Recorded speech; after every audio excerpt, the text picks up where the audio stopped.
You are Locked On Rays, your daily Tampa Bay Rays podcast, part of the Locked On Podcast Network, your team every day.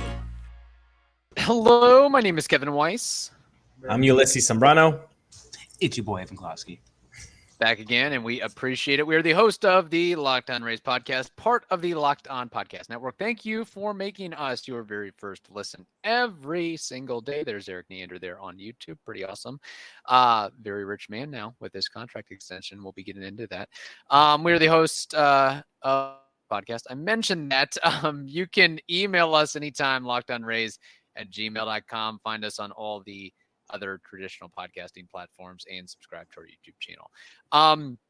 Evan, we try to keep up to date on the news and the happenings and goings on across the sports world. And recently we learned that one Mike Evans signed a contract extension, correct me if I'm wrong, a 2-year, $41 million deal to stay Plus with Buccaneers? incentives. Yeah. Okay, plus incentives. So that got us thinking, let's try to tie this into a raise. The Rays did extend a couple of individuals this offseason. They weren't players. They were Kevin Cash and Eric Neander. So that gets me dovetailing into the subject, the topic du jour. Who, in your mind, will the next contract extension be given to? And I'm talking about a player, not a front office executive or a coach. Who will get the next Jan? Who will get the next Fairbanks deal? Who will get the next Springs deal? Who's that next guy?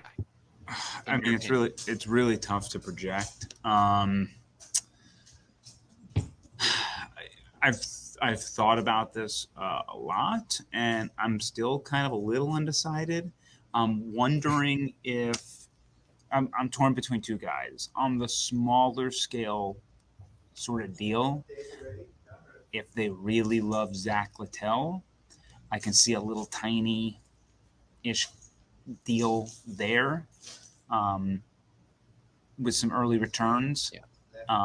But I feel like they probably would have done that already. But maybe if things are going well early in the season, they might say, you know what, we're gonna take care of this now.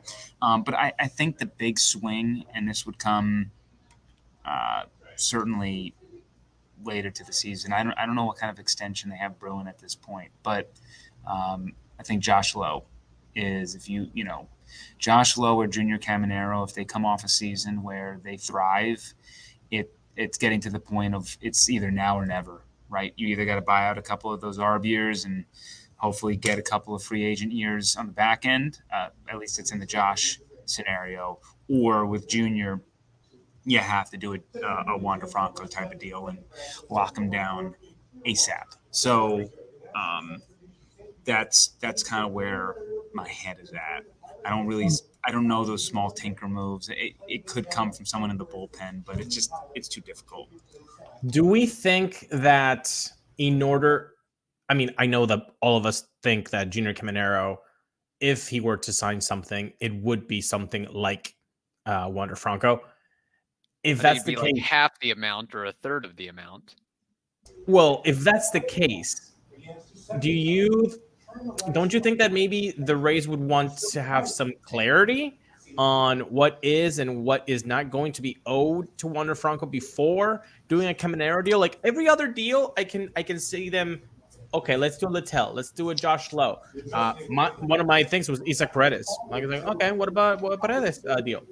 But for Caminero, I think he would be the biggest amount of money. So should they maybe wait to know what is going on with he who shall not be named? I mean, in my scenario here with Josh and with Caminero, we're not talking extensions till the end of the season. And by July, we should really know what Wander is kind of getting into because he has to be charged by July. So no spring training. So no spring training deal then. So you don't think we're hearing of a deal this month? Basically. Well, like last year, the Rays tried to do something cheeky with Curtis Mead and didn't happen. That is sort of the Brewers did a similar type of deal. I mean, they paid a lot of money for a guy who hasn't played Major League Baseball game in Jackson I forget Chirico, I believe. Yeah, Chirico. I forget it. I apologize if I pronounced his last name wrong. But those also seem to be popular as well. So could they go back to the Meadwell and say, hey, what do you think? You want to revisit that? But maybe the Rays brought him up and they say, maybe we're reconsidering that now. So I don't know. Those are kind of the difficult things. The Rays don't typically love to do a lot of deals, and when they do them, usually they want the bookkeeping done a little bit earlier so they understand what they have. But that would be my thought is Josh or Junior maybe earn their way to one of those big deals where it comes down to a late discount, assuming Wander is cleared up and that money is probably coming off the books. So that's kind of, with an asterisk on all that stuff. And we've talked about it that Josh Lowe might position himself to be the next face of the franchise. He's got a good looking face and he's got the game to back it up and the personality to back it up as well. And I guess the one thing that maybe prevents the Rays from having to do anything, I guess they never have to do anything at the end of the day, is Josh won't be eligible until, according to Baseball Reference, 2026, and he won't be a free agent until 2029. So that leaves a lot of breathing room, I guess. Like I would think that typically the Rays, they get to a point where if they're going to do a contract extension, they're going to buy out a couple of arb years and, 1 or 2 free agent years as well. Yeah, that's why I say at the end of the year for Josh, it's now or never. Either you do it or you don't, and then you're going to ride him out as long as possible, and then he'll be flipped at some point. But because that's just what they do. But assuming also by the end of the year, you have to remember we'll have clarity on if a shovel's in the ground or not on that new stadium. And in doing that, more money might open up. So, a little thank you for lining my pockets a little bit. Yeah, and at that point, if you're going to announce an extension, it better be to a Josh Lowe or an Isaac Perez or a Shane McClanahan or a Curtis Mead or a Junior Caminero. If you're coming with, we just gave Zach Littell a contract extension, I'm not reading that press release. I'm sorry. Yeah, I mean, some other, just a couple other thoughts. Not that these are just, I don't have the TrackMan information. But let's say that Shane Baz is looking good in his build-up. He just came off of TJ, so maybe you have a little bit more of a sense like, hey, he's coming off of TJ. We might have a long runway with him now, and look at the TrackMan information. He's special. Then under those circumstances, you might be able to get him cheap for a long time. Though, again, I don't foresee it, but it just that's one I want to throw out there, as well as if Wander does not materialize, or if Wander is pretty much donezo forever, then maybe next year you circle around and talk to Carson Williams about the Curtis Mead deal you wanted to do with him. And the only reason I even float that out there, because there's still some questions about his bat, his glove is going to play. Like he's major league ready defensively right now. So is that the end of the road for Taylor Walls then? When Carson look, at some point, Taylor's got to produce with the bat. I mean, I love the glove, not as much as what the Rays will tout, but at some point you got to hit it too. You just have to. You said something earlier about Wander in July. Did I miss something? Was that just like a hypothetical or? No, I mean, he has to be charged by July. That's what it is. Has to be charged by July. Yeah, like he will be. We will know the situation by July. Of what exactly he's being charged with. So I forget all the gobbledygook. Wait, charged or sentenced? Well, charged so that they can have the case against him. And then he gets charged and sentenced at the same time. Yeah, and that's everything. I thought we already knew the charges, though, right? We already knew the charges. No, Or there's allegations? This is what the prosecutor's office is suggesting he be charged with. And then the judge dropped a couple of charges already, like the money laundering stuff. That was to the mom still has that stuff, but they took it off of Wander's potential sentencing. So I think instead of him being locked up for 10 to 15 years or whatever, it would be more of like a 3 to 5 year range if things happen the way they happen. But again, everything is allegedly and all those I just wanted to get stuff. And so that's what I'm saying is that he hasn't been charged of anything yet. He does have to show up to court once every month. And thank you for saying the July thing. Thank you for saying the July thing. He's not traveling back and forth, though I believe he has the ability to, though I don't know if the U.S. would accept. There's a lot of things I don't really know about that stuff. But essentially, he's staying in the DR, showing up to court once a month, and then, he could be charged tomorrow. But I'm just saying July is kind of the we need. That's at least my understanding. But the definite July thing is, I know the when he could be sentenced, but in between that stuff is kind of a little bit above my head. That's the type of information that you get if you are a listener of Locked On Rays. And if you watch it on YouTube, you can also get that. And guess what? If you also watch or listen to Locked On Rays, you can get to know Factor meals. My goodness. They are there whenever life gets a little bit too hectic.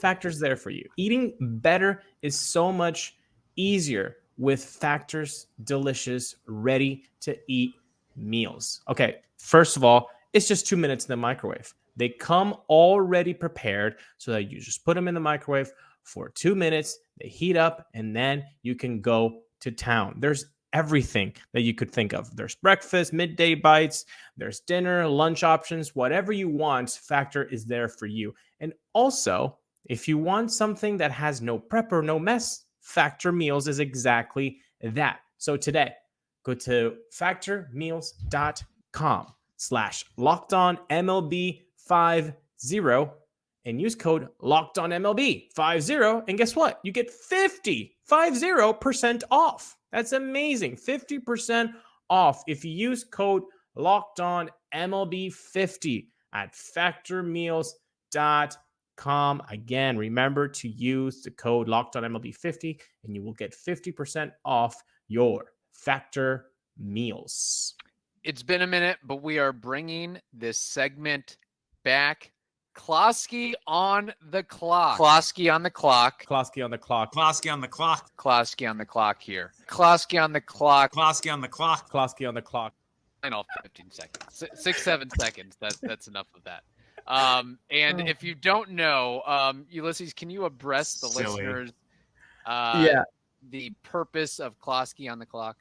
Closky on the clock, as it's now known in the interwebs, it's when we give a question to Evan, and he only has 60 seconds to make his point about any of the questions that we might throw at him. He doesn't know what we're going to ask him, so he's ready to field whatever comes at him. It's like, he's a third baseman right now. He in the hot corner. He doesn't know what we're going to ask, but he is Evan Closky, and he knows exactly the right answer. So today, Kevin, do you want to start it off, or do you want me to start it off? Sure. Well, let me frame it like this. How many Closky on the clock questions do you have?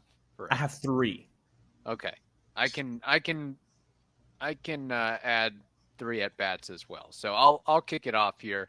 Okay. And we have the countdown, just making sure this works. Yeah, there we go. Okay. The first topic or question for Evan I have. Make the case for the Rays winning the 2024 AL East division. Relief pitching is really strong. They won't strike out as often, and they actually bring back a lot more than you think. They will use their relievers a lot more to bridge from starter to their closers, and they got a great strong back end. Very good. Hey, he summed that up in 21 seconds. That's amazing. Oh, It was convincing, I thought too. it was going to be that's my misunderstanding. I thought we were going to keep rattling off questions in the 60 seconds. No, that'd be Oh like man, wow, okay, 60 Closky seconds. on Usain Bolt time. No, we give you a topic and you have 60 That's seconds my bad. or My less bad. to answer. Misunderstood there. I was like rushing through that. That's actually not a bad idea. We could like, we gotta stretch out this segment a little bit. So I could see you turning red. I was like, like, oh my God. Oh no, Ulises got 3 questions for me. How am I going to get to this? Yeah, Fantastic. Okay. So you'll get a little bonus points there. My first question is, how many innings do you think Brendan McKay is expected to contribute for the Rays in the 2024 season? Expected? Yes. Let's get that clock starting. I don't know. I think that anything he gives you is a bonus. I think that the reviews have been great thus far. I am a little bit worried that McKay could end up being the next Brent Honeywell, where he pitches, they bring him up, he pitches, and it's just not the guy who they once had, and they end up parting ways with him at some point. That's my fear, but hopefully he's exactly what this organization drafted him as, and he's the best feel-good story in the league, wins comeback player of the year, and we're talking about him being a huge X factor entering the playoffs. But the expectations for him, to me, it's really it's whatever you get is gravy. very good. All right. Sorry, Ulises and I were both pressing the clock, and we turned it off and turned it back on. So whoever asked the question can start the clock. How about that? Yes. All right. My next one here. Where does Blake Snell sign, and for how much? Ooh, it's a great question. I think that Blake Snell is going to sign one of those weird 3-year. I mean, Matt Chapman, what he just got, right? Like, he gets a 3-year deal, but it's like an opt-out after every year. So it's essentially like a 3-year deal, but it's a 1-year deal, 1-year deal, 1-year deal. My guess is he's going to be paid heavy on the front end, so that he can potentially opt out and redo this whole thing again. So I don't know. Maybe he gets like an 18 to 20 million, like year one type deal. Then after that, you can throw a number, and I don't really care because he might just opt out of it. As far as the team he goes to, oh boy, I'll just say the Yankees. I don't know. I think it's shooting fish in a barrel at this point on who he'll end up going to. We need to have a buzzer at the end of that 60 seconds. Okay, I'll work on that. Work on that. Get our production crew on that. Wait. We can't tell people I did this. It was Intern McGee, people. It was Intern McGee. Yeah, Intern McGee. It was one of his last responsibilities before he took a job with the Rays, crunching numbers for them. So exactly. We appreciate all the work he put into that.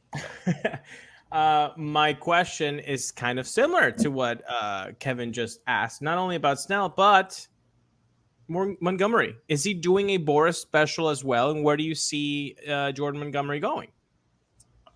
The same type of deal. The Boston Red Sox were rumored to be interested in Jordan Montgomery. Now Lucas Giolito just went down for pretty much the entirety of his contract. Maybe he can come back next year in the playoffs. So I will lean towards Montgomery going to Boston, and I floated out like 18 to 20 for Snell, 15 to 18 for Montgomery. And again, similar type deal, heavy in year one. I don't care what else you throw out there. It's going to be something where he can reset the clock. But maybe they give Montgomery a sexier 2-year deal to offset what they just gave for Giolito. But I don't know. Boston has turned into more of a stingier organization. So who knows if they're willing to dip back into the reserves to actually compete. Man, I just feel like if Zach Wheeler gets $42 million a year, and Blake Snell has 2 Cy Youngs, and that's just insane to me. But Blake Snell does not pitch past like 5 innings. Yeah, he wins Cy Youngs, bro. I get it. I'm just telling you that from a I know, and I know we're on the same path. It's just like it's Zach crazy Wheeler, that's what's happening. Zach Wheeler goes like 8 innings. I mean, the durability is insane. Yeah. So and he's there. They like him. Yada. So yeah. All right, my final Closky on the clock, and then Ulises, I think you have one more. Evan, make the case for Junior Caminero making the 2024 opening day roster on the Rays. The guy is going to be your best home run hitter. Like, if you have him from day one to the end of the season, Junior Caminero will have the most home runs on the team. He has the most pure power, and you cannot find that stuff on the open market. So what he provides you every day, you cannot go out and get unless you're going to give up a huge asset for it. So start from there. Your team will be better with Junior Caminero in the lineup every day. And there is no one in this organization outside of maybe Brandon Lau who can go power for power with him. But Brandon Lau tries really hard to get that power. Junior Caminero, it is super duper easy. So he's the potential future of your franchise now. Let's go, bring him up. And if he wins Rookie of the Year, you get another draft pick next year. You'll love that. Closky and Associates, sports franchise, sports agency. I see it coming. One day you're going to represent Junior and a host of others as well. I would love to represent Junior and get that 5% cut or whatever the heck people get. Just argue arbitration cases all day. You're good to go. I think we all would. Hopefully, they don't put me on the clock there. That I get. And I have a lot of notes in front of me. It reminds me of city council meetings. You only have three minutes to speak before you get the boot. I'm a little bit more prepared in those situations. Hey, these are hot shot line drives to third base, and he's coming in off the grill. He's looking like Matt Chapman or Arenado over there. Exactly. But you know what? I had one more hard hit ball to Closky. But you know what? I'm going to keep it for next time that we're on Closky on the clock, because I feel like you have to say something to some folks, Kevin. Yes, I do. We also have baseball trivia and Name That War to get to. But first, we have to tell the audience something very important, and that is this.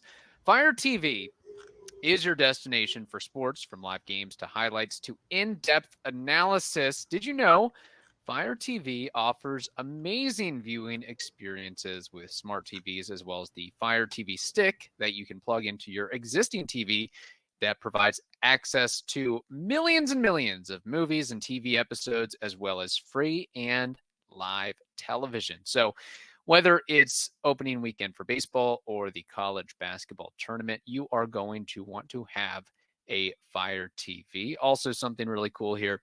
Fire TV recently created Fire TV channels to deliver a constant supply of the latest videos from your favorite sports brands, all for free. That includes all of us here at Locked On and most of the big pro leagues and college conferences as well. So if you have not checked out Fire TV channels, you should. Trust me on this. To learn more, visit www.amazon.com/LockedOnFireTV. One more time, Amazon.com/LockedOnFireTV. Okay, Ulises and Evan, it is that time. Baseball trivia and Name That War. We have the bumper music queued up. My trivia question for you all to tag team here. Read an interesting article about the Rays looking to swipe a lot of bags this season. They may even set a single season franchise record in stolen bases this year. Remains to be seen, depending on all the speed and athleticism that they have. But it got me thinking, all time, not necessarily stolen base leaders in baseball, but stolen base attempts. In front of me, I have a list of 15 individuals who attempted at least 750 stolen bases.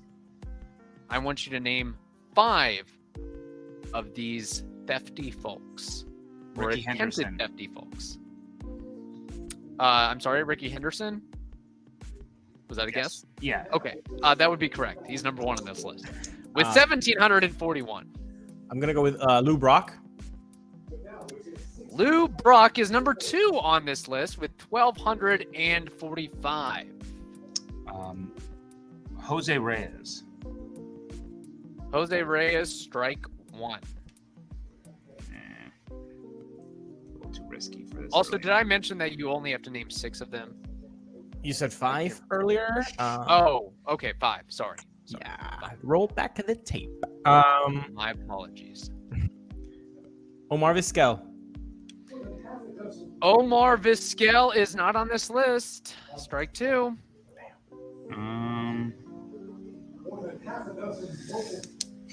All right, let me give this a think here. 15 guys with at least 750 attempts. This is kind of a toughie. This isn't really in my wheelhouse. I'm trying to think of like speed demons. Like a Juan Pierre or like a. Okay. But Juan Pierre, how many? But the thing is, he said 750 attempts. 750 attempts would be ridiculous. I mean, you would have to have like 600 in order to be like good. You know, Yeah, like no, as that's what's kind of sending me here, and I feel like I'm just. How many bags do you think Willie Mays or like Mickey Mantle had? Around 600 or no? I guess Willie Mays is one. Like, like did Jackie Robinson last long enough to have? You know who revolutionized the stealing game? Venezuelan bump, the only Venezuelan in the Hall of Fame, Luis Aparicio. He changed the game. Like nobody used to steal, and then boom, he made it a thing. Did he have that many though? See, that's like attempts is like a really tough one, because there's longevity with that. This is a great question, Kev. Thank you. Holy smokes! You got 2 correct and 2 strikes.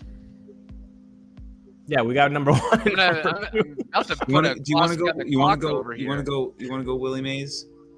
I think we should go with a big name. Yeah, either like a Jackie Robinson, Mickey Mantle, Willie Mays. I think Willie Mays should be Let's do Willie Mays. Okay, Willie Mays. Number 12 on this list, Willie Wilson, not Willie Mays. Strike 3. All right. Is any of the names that we mentioned? Here's the list. All right, give us the list. Henderson 1, Brock 2, 3. I don't know why. Ty Cobb is next. This is Tim gonna hurt. Raines, Eddie Collins, Vince Coleman, Max Carey, Joe Morgan, Bert Campaneris. This next guy had 5 seasons where he played all 162 consecutively. His name is Mr. Juan Pierre. Damn it! I knew it. Come on, Ulises, I had it. What he lacked in home runs, he made up with stolen base attempts. Yeah. See, we should just let me go. I wish I would have said Juan Pierre. Yeah, over that was a good one. Reyes. Yeah. Brett Butler, Otis Nixon, Willie Wilson, Maury Willis, and a guy that I kind of thought you may have or would have guessed should have gotten more recognition in the Hall of Fame voting years ago, Kenny Lofton. Okay. That was a tough one. That was good. Terrific question, man. Good job. That was a good one.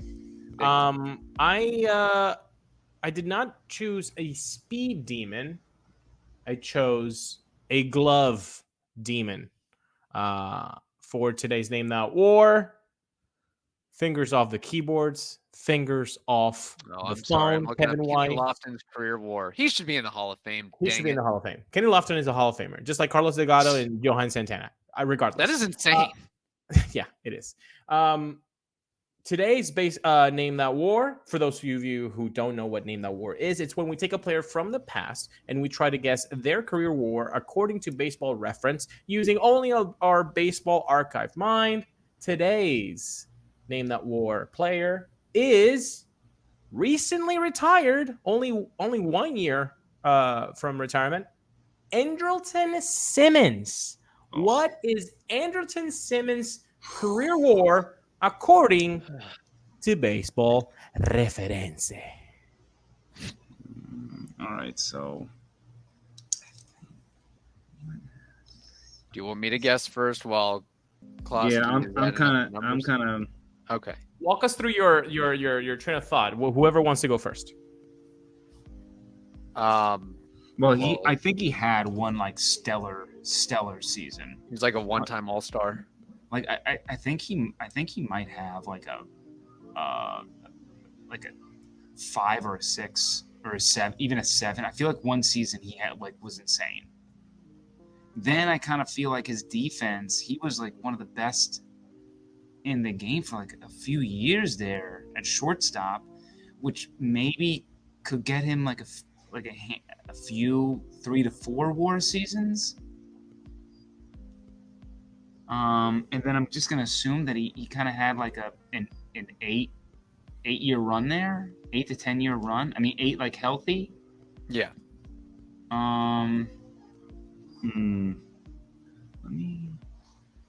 Will Carson Williams have a higher career WAR than Andrelton Simmons? That's the question. He certainly has the potential to. He's got the pop. I don't know if he's gonna. He might. My biggest fear is that Carson Williams just becomes the next Jose Siri. He can't hit breaking balls and has a 260 on base percentage. A lot of greats. I think that he has a potential for like more consistent slugging, but. Yeah, like we're watching him and it's like 35% K rate. We're like, oh my God. But I also think Williams is a high ceiling because he's kind of green to the game. It's there's a lot that the Rays can teach him. Well, coming out of high school and being he was into surfing and some other things as well. So no, discussion for another day. Yeah. I'm about to put this on YouTube right now. Oh, you're doing. All right, I'm gonna go. On the clock I'm gonna go. Okay, I'm gonna go 21.3. I was thinking around that. Simmons had to play a decade in the league. Don't look it up. Don't look it up, Evan. I see you. I see on your glasses. Yeah, don't look it up. That's my screen up there. My hands are up. His career OPS is probably like, I don't know, 670. But the defense definitely played and made up for offensive inadequacies. I'm gonna go slightly under though. I'll go 19. 19 career WAR for Simmons with 1 All-Star appearance, 4 Gold Gloves, and I don't know, career 660, 670 OPS, and like a 86 WRC plus. I'm just throwing numbers out of my butt. Well, I need you to, again, hands off, Kevin, because I know you like to look. Oh, I wanted to look it up. There.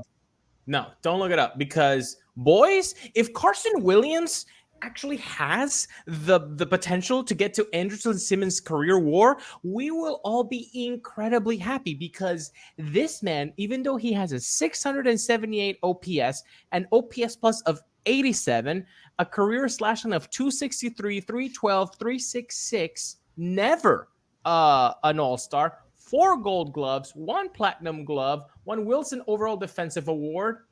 Andrelton Simmons has career WAR, according to Baseball Reference, of 37.1. Wow. You're talking, I hope Carson Williams. Yeah, if Carson Williams touches this, there's no way he gets to 37. Incredibly happy. Did he have a season with like a 7 WAR? Dude, his season that you're talking about was 2018. Look at this slash line. It was dirty. 292 average, 337 on base, 417 slugging, 754 OPS. That's a 108 OPS plus. But what he was doing defensively was insane.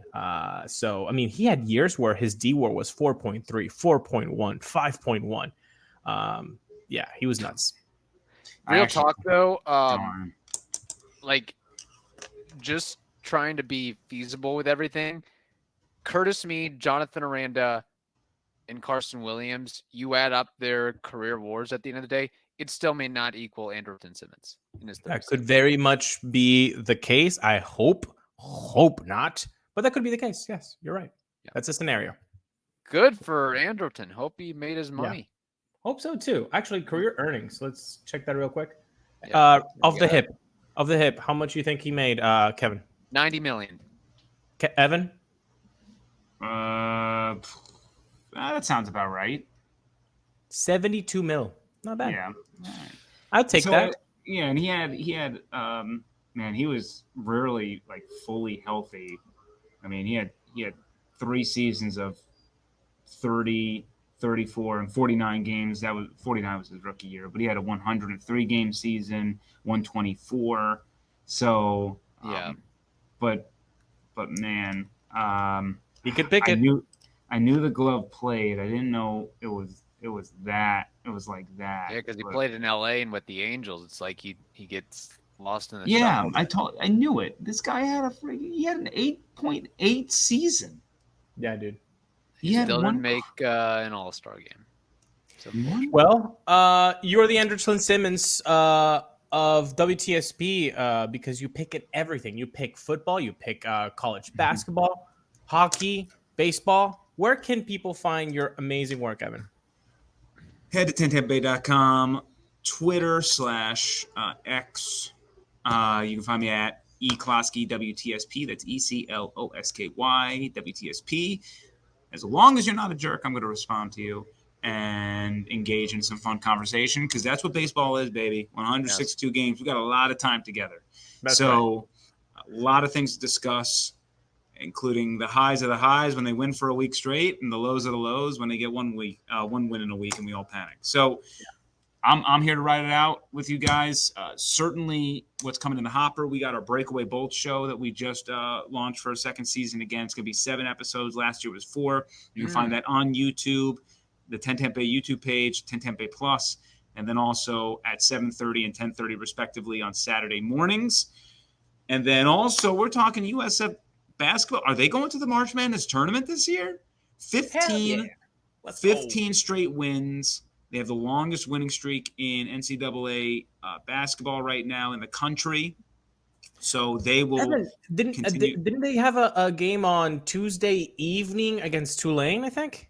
They did. And did they win that game? And they won that game by it was like 15 or so. It was a nice late surge. They'll finish the season what will be tomorrow at Tulsa, and then it's off to the AAC tournament where next week, if you find me, if they win that game, check in on my Twitter next week because I'm going to have a solid commentary trying to dissect the case for USF to be an at-large bid into the March Madness tournament.